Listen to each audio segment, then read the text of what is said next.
all praise is indeed to Allah subhanahu wa ta'ala, the Lord of the world, the most beneficent, the most merciful. Bless us, our prayers be upon our Prophet Muhammad, his household companions, of everyone, our fathers, mothers, brothers, and sisters in Islam. I'm saying once again, Assalamu alaikum wa rahmatullahi wa barakatuh. Our topic of this sermon is the continuation of our topic last week, which is marital problems, causes and solutions. O servant of Allah, as I said last week that most of, I should say some households are facing a lot of problems and difficulties in their marital life. Some people, some couples are facing problems in their marriage. And most of the problems they are facing, they are because of it. Most of the problems they are facing, they are because of it. As a Muslim, what we should understand that every wife has the right to be respectful to her husband. Let me take that again. Every wife must be respectful to her husband, must obey her husband, except if he commanded her to associate partner with Allah, except if he commanded her to worship other deity other than Allah, except he commanded her to commit a certain sin which is so obvious, which Allah subhanahu wa ta'ala forbids.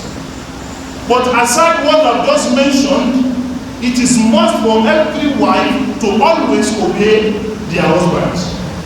It is must.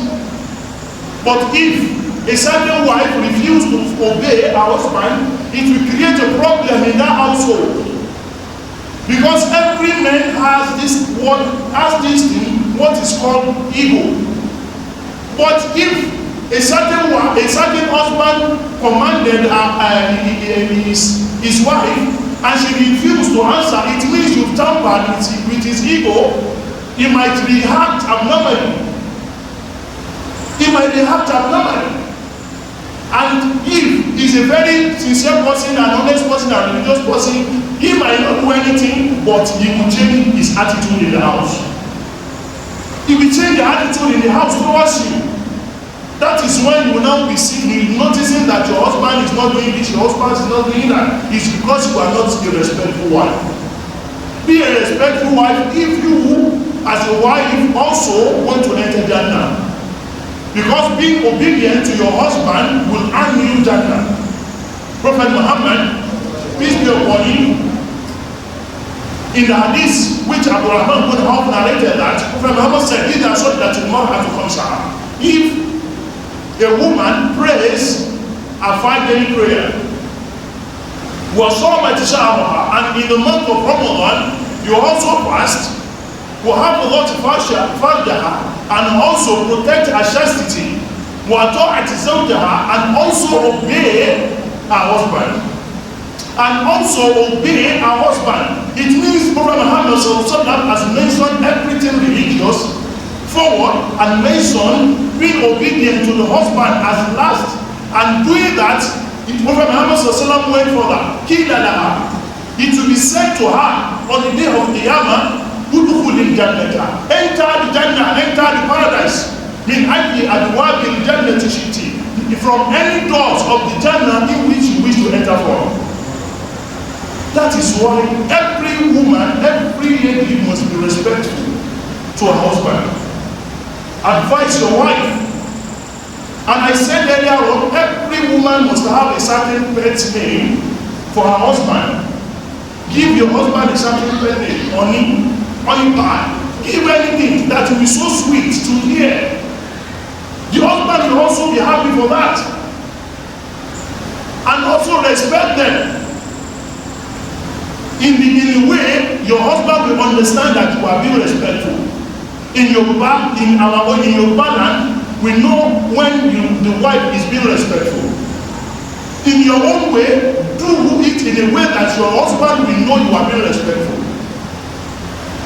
Do it in a very way that your husband also will be pleased with you. Because being respectful to your husband, you also have in your life. Another thing which I will mention, which is creating problem in some people's marriage, is comparison. When you try to compare some marriage or some household to your own household, you are creating problem in your family. Don't compare anybody with your wife. As a husband, be careful with that. The more you start, the day you start comparing a certain woman with your wife, that day you created the problem. You build a house of problem in your house.